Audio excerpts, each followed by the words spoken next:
आज आमच्या हिंदवीमध्ये एक आगळा वेगळा उपक्रम घेण्यात आला, जो शाळेतील विद्यार्थ्यांसाठी नवीनच होता। या उपक्रमाला पथनाट्य असे म्हणतात। याची चक्क स्पर्धाच आमच्या हिंदवीमध्ये घेण्यात आली। त्यासाठी साताऱ्यातील नामवंत रंगकर्मी परीक्षक म्हणून उपस्थित होते। चला तर मग बघूया आजचा उपक्रम कसा होता। अहो एक काका बघा, गाडी तुम्हाला पाणी मारत आहे। अहो काका, पाणी वाया घालू नका। कुटुंब प्रबोधन, घर म्हणजे फक्त भिंतीच नव्हे तर मन सांभाळणारी माणसं असतात। मग चला पाहूया काय होतं जेव्हा कुटुंबात संवाद आणि प्रेम हरवते।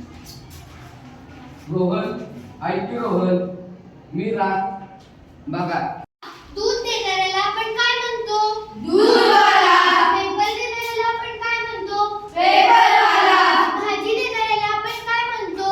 भाजीवाला। तर मग रस्त्यावरती कचरा टाकणाऱ्याला आपण काय म्हणणार? कचरेवाला। या योजनेअंतर्गत अनेक कुटुंबांना निःशुल्क म्हणजेच मोफत एलपीजी गॅस कनेक्शन उपलब्ध करून दिले जात आहे। इतरांच्या जीवाचा विचार करा।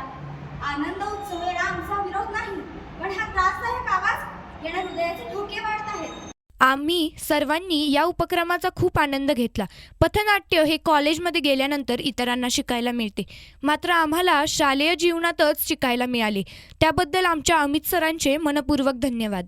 संस्कारांच्या या भिंतीची गातो हो थोरवी हिंदवी हिंदवी हिंदवी हिंदवी।